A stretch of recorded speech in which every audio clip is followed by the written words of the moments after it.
Hello student, आज की class start करते हैं हम। एब्स्ट्रैक्ट अलजेब्रा की क्लास चल रही है हमारी।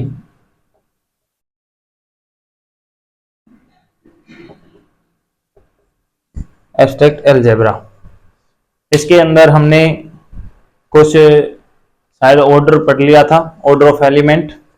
आगे देखते हैं इसकी जो थ्योरम है वो प्रूव करते हैं। देखिए,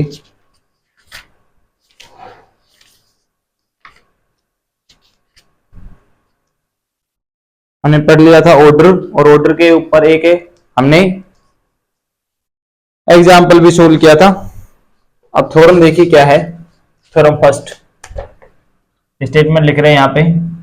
थ्योरम वन है कि A belongs to G star. G star क्या दे रखा है? ग्रुप दिया हुआ है। Order of A is equal to N, तथा एम एक अऋणात्मक पूर्णांक संख्या है, तो ए की power M is equal to E यदि और केवल यदि एम एन का गुणज है। तो देखो यहाँ पे क्या दिया हुआ है, मैं इन शॉर्ट लिख देता हूं। जे स्टार क्या है? ग्रुप है। जे स्टार ग्रुप है। ए कोई भी एक एलिमेंट है जी का। एम के बारे में कह दिया गया है कि एम कैसा नंबर है? पॉजिटिव नंबर है, और साथ के साथ इंटीजर है। एम पॉजिटिव इंटीजर है। तब तब कहता है कि ऑर्डर ऑफ ए, और एक चीज और दे रखी है अपने को कि ऑर्डर ऑफ ए किसके बराबर दिया हुआ है? एन के बराबर। तब कह रहा है तब ए की पावर एम ई के इक्वल होगा यदि और केवल यदि M is equal to N Q. और क्यों? ऑब्वियसली क्यों किस में से लिया गया है? नेचुरल नंबर में से लिया गया है। यानी कि कह रहा है कि यदि आपका ए की पावर एम किसके बराबर आए? ई के बराबर आए, तो m जो है उस n का क्या होता है? मल्टीपल होता है, या n का गुणज होता है। ठीक है, तो क्यों किस में से आएगा? नेचुरल नंबर में से आएगा। ओके, तो आपको ये प्रूव करना है, पहले ये लेकर के चलना है, a की power m is equal to E. Proof करना है आपको कि m किसके बराबर है? एन क्यू के बराबर है। ठीक है, दूसरी बार आपको m बराबर एन क्यू लेकर के चलना है। प्रूफ करना है कि a की पावर m ई के बराबर। तो देखिए प्रूफ,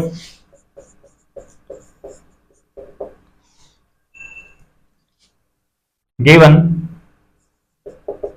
अपने को गिवन क्या है? Order of A is equal to N. Order of A is equal to N है, तो इसका मतलब है कि ए की पावर एन करने पर क्या मिल रही है आपको? आइडेंटिटी मिल रही है, ए की power N is equal to E. Okay, आगे बात करते हैं। लेट ए की power M is equal to क्या है? E. Then we show m is equal to n cube, q belongs to natural number, q belongs to natural number। Okay, देखो एक की पावर m किसके बराबर है? e के बराबर है। अब देखो m के ऊपर हमें m के बारे में ही बताना है कि m क्या है? n का मल्टीपल है या n का गुणज है। तो यदि m n के बराबर हो जाए, देखिए, अच्छा एक चीज तो अपने को इतना तो स्पष्ट है ना, ये m के ऊपर और n में रिलेशन क्या हो सकता है कि m या तो n के बराबर हो सकता है या m इस n से बड़ा हो सकता है। ऐसा नहीं होगा कि m किससे छोटा हो जाए? n से। क्यों? यदि m n से छोटा हो गया, ठीक है, और a की पावर m करने पर e आ गया, इसका मतलब है कि ऑर्डर ऑफ a किसके बराबर नहीं रहा? n के बराबर नहीं रहा। क्योंकि हम ऑर्डर की जब डेफिनेशन पढ़ते हैं तो स्मॉलेस्ट पॉजिटिव नंबर n ऐसा होना चाहिए कि a की पावर n करने पर e आए, तब कहते हैं कि n क्या होता है? ऑर्डर ऑफ एलिमेंट होता है। ठीक है, तो ये बातें थी। तो m के ऊपर सिर्फ दो कंडीशन बच जाती है कि या तो m n के बराबर हो जाए या फिर m को n से बड़ा होना पड़े। तो केस फर्स्ट, यदि m किसके इक्वल है? n के इक्वल है। यदि m n के बराबर हो गया तो ऑब्वियसली बात है कि q का मान कितना है? यहाँ पे 1 है। तो दिस इंप्लाइज m क्या है? m n का गुणज है। m n का क्या है? गुणज। और यदि m n का गुणज हो गया तो यही आपको प्रूफ करना था। ठीक है, तो पहले केस में प्रूव हो गया। दूसरा केस, केस 2, इसमें बात करें यदि m किससे बड़ा है? यदि m बड़ा है आपका n से, तो डिवीजन एल्गोरिथम पढ़ा होगा आपने, यूक्लिडियन ना, division algorithm, division algorithm, division algorithm यानी कि भाग कलन विधि, भाग कलन विधि। ठीक है, तो भाग कलन विधि कहती है कि यदि m n से बड़ा है तो आपके पास एक दो integer q and r integers इस तरह से मिलेंगे कि m इज इक्वल टू क्या लिख सकते हो आप इनको, एन क्यू प्लस आर लिखा जा सकता है। और r के ऊपर कंडीशन रहेगी कि r आपको किससे छोटा मिल जाएगा, इससे। ठीक है, ऑब्वियसली बात है ना, रिमाइंडर जो होता है या शेषफल होता है वो हमेशा भागफल से क्या होता है, छोटा होता है।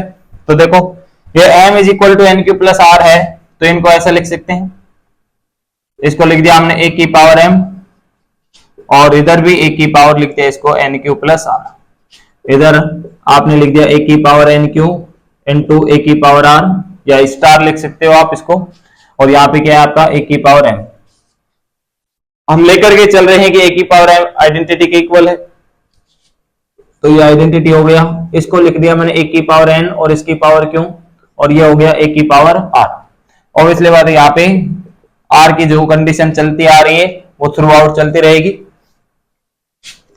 a की पावर n किसके बराबर है, दोबारा e के बराबर है, ये a की पावर q आ गया, ये a की पावर r, यहाँ पे लिख देना सिंस a की power m is equal to e।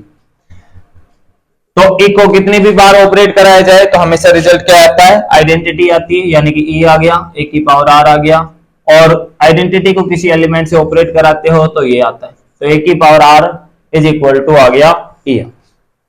अब देखिए इस r के लिए, r पे कंडीशन जो भी लिखी हुई है वो ये लिखा हुआ है कि 0 से बड़ा या उसके बराबर लेकिन n से छोटा। अब यदि r 0 के बराबर नहीं है, मतलब 0 से बड़ा है, और n से यदि कुछ छोटा हुआ तो इसका मतलब हुआ कि एक का ऑर्डर जो है वो n से कम हो गया, यानी कि ऑर्डर ऑफ a n नहीं रहा। ठीक है, तो लिखें, यहां पे लिख दूं मैं, इफ r 0 से n के बीच में है तो ये इंप्लाई करेगा कि order of a is not equal to n, तो ये कंट्राडिक्शन आएगा हमारे पास। ठीक है, सो r को क्या होना पड़ेगा, r must be equal to 0, so r must be equal to 0। अब यहां पे देख लीजिए, r यदि 0 हो गया तो इसमें रख दो, m किसके बराबर आ जाएगा, n क्यू के बराबर आएगा। यहां से आपके पास आता है result m is equal to N Q. Hence यही आपको प्रूफ करना था, ये आपको प्रूफ करना। ठीक है, तो ये वन पार्ट प्रूफ हो गया है। आप क्या लेकर के चले हो, a की पावर m को e के बराबर लेकर के चले हैं, प्रूफ किया है आपने कि m किसके बराबर है, एन क्यू के बराबर है। नोट कीजिए इसको।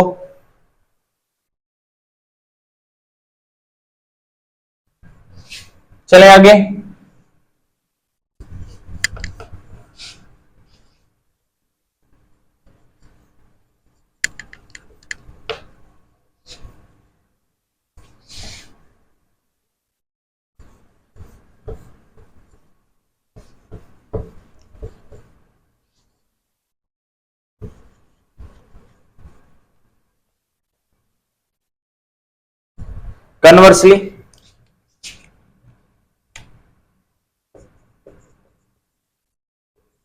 कन्वर्सली या विलोमतः, विलोमतः आपकी बार क्या लेकर के चले, माना m इज इक्वल टू किसके बराबर है, एन क्यू के बराबर है, और क्यू ऑब्वियसली किस में से है, नेचुरल नंबर में से।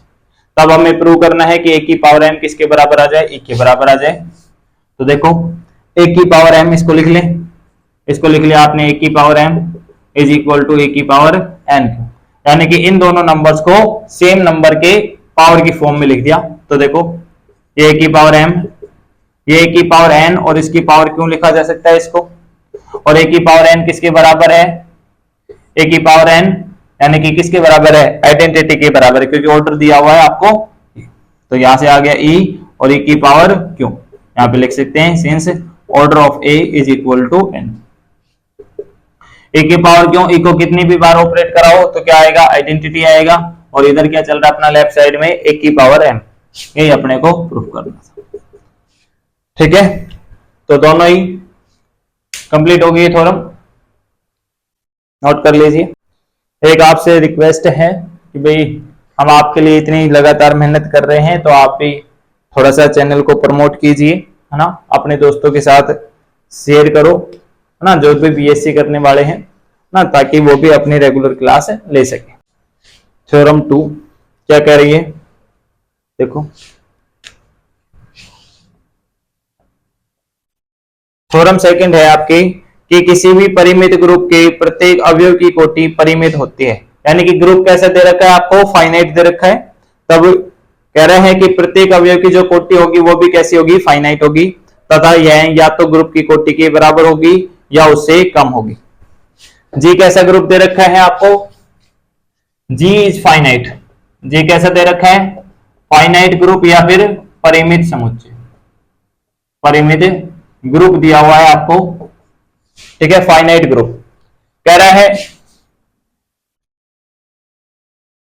यदि ए किसमें बिलोंग कर रहा है, जी में बिलोंग कर रहा है, be any arbitrary element, be any arbitrary element, यह आपका कोई भी एक स्वेच्छ अवयव है, तब आपको प्रूफ करना है कि ऑर्डर ऑफ ए ये भी कैसा होगा, फाइनाइट होगा, ये भी कैसा होगा, फाइनाइट होगा, ये अपने को प्रूफ करना है।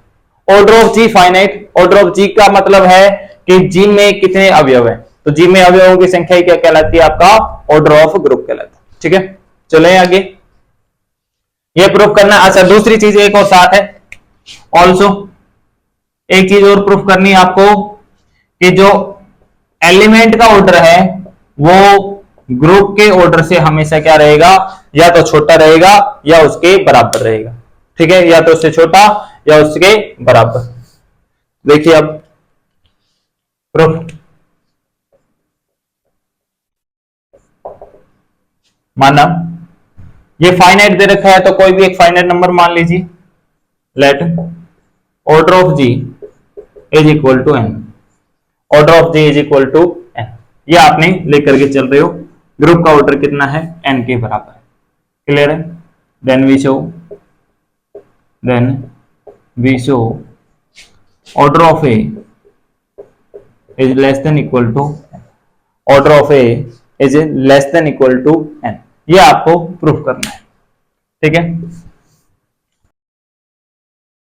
Let A belongs to G, तो देखो ए यदि जी में है, ग्रुप का कोई भी एलिमेंट है, तो बाइनरी ऑपरेशन की क्लोजरनेस से, यानी कि समवर्तता गुणधर्म से क्या आएगा, ए स्टार ए, जिसको आप क्या कहते हो, ए स्क्वायर, वो भी किस में आएगा, जी में आएगा, ए की पावर 3, ए की पावर 4, ए की पावर 5 एंड सो ऑन, इस तरह से चलते जाइए, तो ए की पावर एन, सारे किस में है, जी के अवयव है, सारे क्या है, जी के अवयव है, element of G. Okay, obviously बात है कि भाई आपका ए की पावर 0 यानी कि जो आइडेंटिटी है वो भी एग्जिस्ट करेगा, सिंस ए की power 0 is equal to identity, तो ये भी किस में बिलोंग करेगा, ऑल्सो बिलोंग्स टू जी आता है। लेकिन हमने क्या मानना है, लेकिन ऑर्डर ऑफ जी किसके बराबर है, एन के बराबर है, और यहां पे एलिमेंट कितने मिल गए, लेकिन यहां पे ऐसे लिखो, क्योंकि order of G is equal to N, but A की पावर 0, ए की पावर 1, ए की पावर 2, ए की पावर 3, ए की पावर एन, कितने हैं, एन प्लस 1 अवयव है, एन प्लस 1 अवयव है।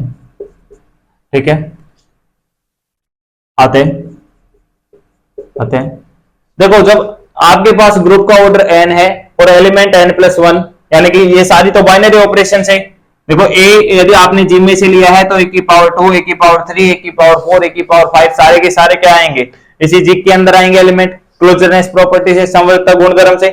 अब क्योंकि ग्रुप है ये जी, तो आइडेंटिटी भी मिलेगा, और आइडेंटिटी को किससे डिनोट करते हो, ए की पावर 0 से डिनोट करते हो। आता है किसी या for some R and S, R and S, R और एस के लिए, किसी भी आर एस के लिए क्या मिलेगा आपको, इनमें से कहीं ना कोई एलिमेंट क्या मिलेंगे आपको, बराबर मिलेंगे। अच्छा, ये भी लिख लेते हैं, ऑल्सो लेट कोई भी एक बड़ा है कोई छोटा है ना, एक बड़ा एक छोटा मान लेते हैं। यदि आर को किससे छोटा मान लिया जाए, एस से छोटा मान लिया जाए, आर लेस देन है एस, तो देखो ये सारे ए की पावर आर की फॉर्म में है, तो देखो यहाँ पे आपके पास है आर, ए की power R is equal to किसके, ए की पावर एस के। तो देखो ए की पावर आर, इसको ऑपरेट करा दिया गया किससे, ए की पावर माइनस आर से, है ना। ए की पावर माइनस आर से ऑपरेट करा दो, यहाँ पे भी ए की पावर एस है और ऑपरेट करा दिया गया ए की पावर माइनस आर से। ए की पावर आर इसको आप लिख सकते हो ए की पावर आर ए इनवर्स और उसकी power R is equal to A की पावर एस, इसको लिखा जा सकता है एस माइनस आर। यहां पे यदि आप एक को ए इनवर्स से ऑपरेट कराते हो तो यहां पे मिलता है आपको आइडेंटिटी, तो ये आइडेंटिटी मिल गया, यहां पे आ गया ए की power S minus are, A की पावर एस माइनस आर, ठीक है। तो यहां से आप देखो सिंस एस जो है वो भी किससे लेस देन है, इन एन से लेस देन है या लेस देन इक्वल है। दूसरा आर जो होगा, क्योंकि आर जो है आपका इस एस से छोटा है, आर किससे छोटा है, एस से छोटा है, तो ऑब्वियसली बात है कि आपका जो एस माइनस आर आएगा वो किससे छोटा रहेगा, एन से छोटा रहेगा, है ना। ज्यादा से ज्यादा क्या हो सकता है, इसके बराबर हो सकता है।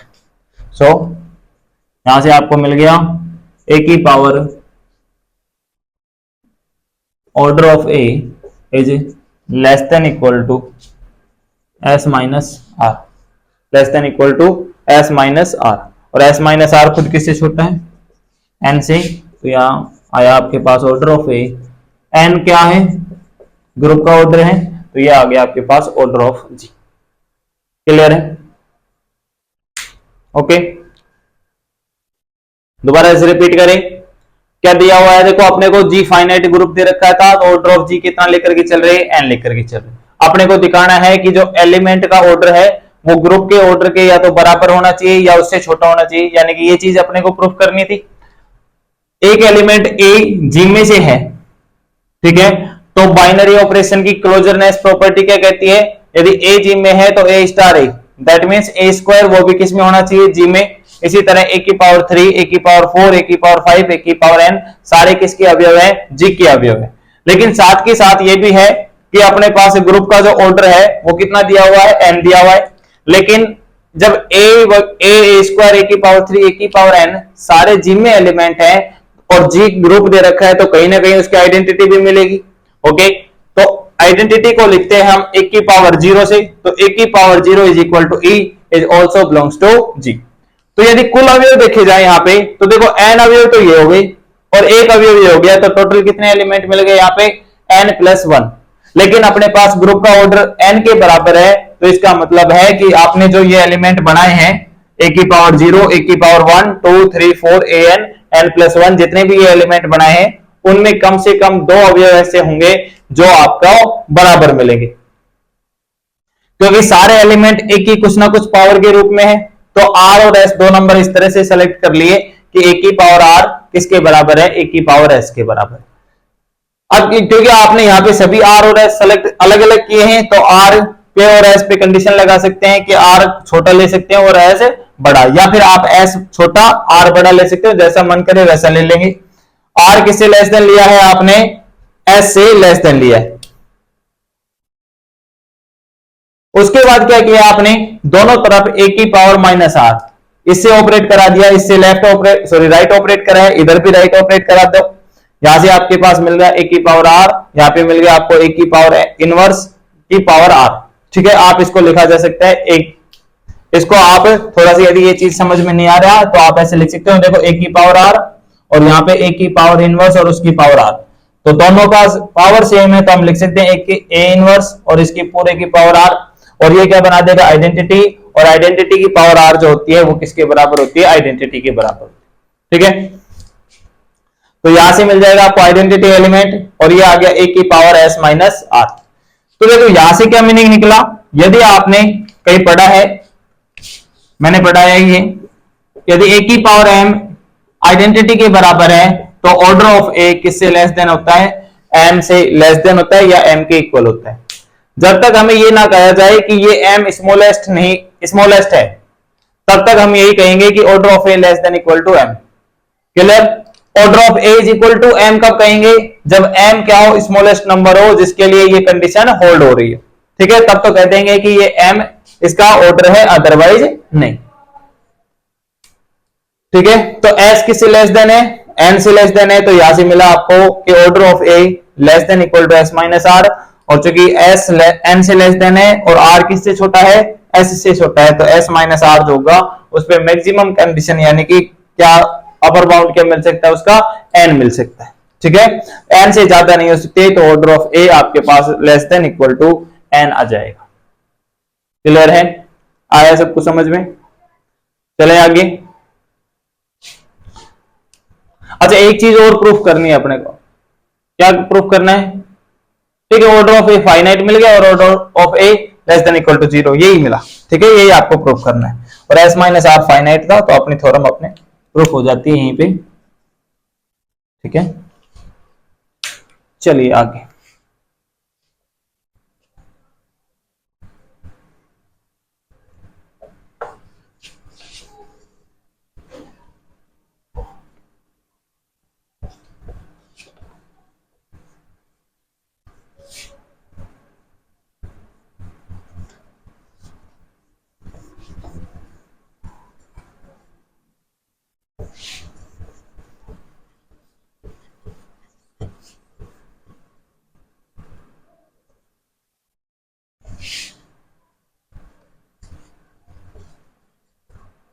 ओके, चले आगे।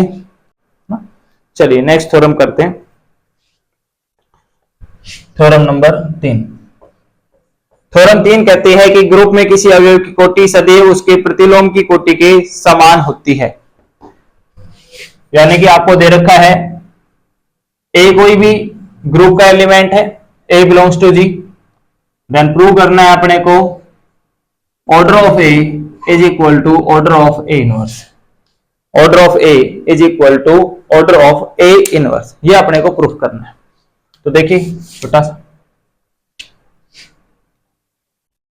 प्रूफ, लेट जी स्टार बी ए ग्रुप, लेट जी स्टार बी ए ग्रुप, ये आपके पास एक ग्रुप है एंड कोई एक एलिमेंट लिया A belongs to G, and A inverse is inverse of the inverse element of A। Obviously बात है कि A इनवर्स भी किस में बिलोंग करेगा, G में बिलोंग करेगा। क्लियर है? दूसरा एक चीज मान लेते हैं, इनका अपने को ऑर्डर सेम दिखाना है, अलग अलग ऑर्डर मान करके चलते हैं। लेट ऑर्डर ऑफ A किसके बराबर है, मान लो M के, और ऑर्डर ऑफ ए इनवर्स ये मान लीजिए किसके बराबर है, n के। Then we show m is equal to n। दो संख्याएं बराबर कब प्रूव करते हैं, दो संख्याएं बराबर कब होती है, जब m को लेस देन दिखा दो n से और n को लेस देन दिखा दो किससे, m से। ये दोनों कंडीशंस अपने को प्रूफ करनी है। एक बार दिखाना है कि m किससे लेस देन इक्वल है, n से, दूसरी बात दिखाना है कि n किससे लेस देन इक्वल है, m से। ठीक है, देखो ऑर्डर ऑफ ए, अच्छा यहीं से मैं लिख देता हूं एक line,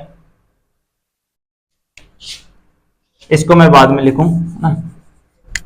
order of A is equal to m, तो यहां से लिख दिया a की पावर m किसके बराबर है, e के बराबर है। ये यहां से इंप्लाइज हो जाएगा, और इससे इंप्लाइज हो जाएगा कि ऑर्डर ऑफ ए इनवर्स किसके बराबर है, n के। देन वी शो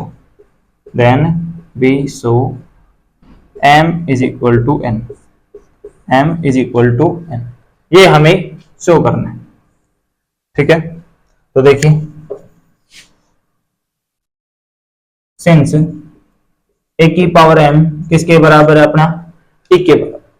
a की पावर m किसके बराबर है, e के बराबर है। कराओ, इसको लिख सकता हूं मैं, दोनों तरफ से इनवर्स ले लीजिए, दोनों तरफ इनवर्स लोगे तो क्या आएगा, a की पावर m और उसका इनवर्स इज इक्वल टू क्या आ गया आपके पास, यहां से मिल गया आपको e का इनवर्स। इनको हम ऐसा लिख सकते हैं, a की पावर इनवर्स और उसकी पावर m लिख सकते हैं, a की पावर, अच्छा e का इनवर्स, आइडेंटिटी का इनवर्स क्या होता है, आइडेंटिटी होती है, और यहां से क्या मिल गया, तो देखो यहां से मिल गया आपको order of A inverse is less than equal to M. Order of A inverse is less than equal to M. इसका मतलब हुआ कि ऑर्डर ऑफ ए इनवर्स किसके बराबर लेकर के चल रहे हो आप, एन के। तो एन किसके लेस देन इक्वल आ गया, एम के लेस देन इक्वल। एन किसके लेस देन इक्वल आ गया, एम के लेस देन इक्वल। ठीक है, कोई दिक्कत नहीं है ना भाई। ए की power M is equal to E दिया हुआ है अपने पास, या हम लेकर के चल रहे हैं। दोनों तरफ क्या ले लिया, इनवर्स ले लिया। इसको हम ट्रांसफर कर सकते हैं इस तरफ से, तो एक के इनवर्स को अंदर लिख लिया और पावर एम को बाहर लिख दिया। तो यहां से मिल गया आपको, यदि कुछ इस तरह की इक्वलिटी होल्ड होती है तो हमने पढ़ा है कि ऑर्डर ऑफ ए इनवर्स यानी कि order of element less than equal क्या होता है, हो गया इतना। अब की बार क्या लेकर के चलो, ऑर्डर ऑफ ए इनवर्स यानी कि एक की पावर ए इनवर्स और इसकी पावर एन। यहां से मैंने ये दोबारा एक ही चीज लिख दी, यहां से लिख दो एक की power N, sorry A inverse की power N is equal to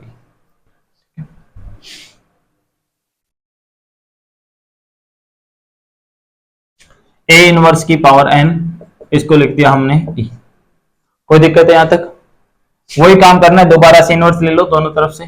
तो ए इनवर्स उसकी पावर एन और उसका पूरी का इनवर्स, और ये क्या आ गया, ई का इनवर्स। यहां से आ गया आपके पास ए इनवर्स, इनका इससे करोगे तो माइनस एन हो जाएगा, इज इक्वल टू यहाँ पे क्या आ गया, ई का इनवर्स क्या होता है, ई के बराबर होता है। इसको आप लिख सकते हो ए की पावर एन, है ना, क्योंकि मल्टीप्लाई हो जाते हैं, क्योंकि आपने पढ़ा होगा कि ए की पावर एम इज की पावर एन, तो ए की पावर एम एन हो जाता है या एन एम हो जाता है। ठीक है, ये आपने पढ़ा है। तो यहां से मिल गया आपको ए की power N is equal to E. तो सो यहां से मिला आपको order of A less than equal to N, और ऑर्डर ऑफ ए कितना है अपने पास, एम के बराबर। तो M less than equal to N, यहां से आपको मिल गया इक्वेशन नंबर 2। तो देखिए इक्वेशन फर्स्ट और इक्वेशन 2 फ्रॉम 1 and 2, 1 and 2, यहां से आपको मिल गया कि m किसके इक्वल है, n के इक्वल है, हेंस प्रूव्ड। ठीक है, ओके। बाकी जो है हम कल पढ़ते हैं नेक्स्ट क्लास में। ओके, कल संडे की छुट्टी नहीं रहेगी, कल संडे को भी क्लास होगी, संडे को पक्का पक्का क्लास होगी ना, ये नोट कर लीजिए। And thank you very much. आपको वीडियो पसंद आ रही है तो प्लीज लाइक कीजिए ना, और यदि आप पहली बार देख रहे हो तो आप प्लीज सब्सक्राइब कीजिए। Thank you.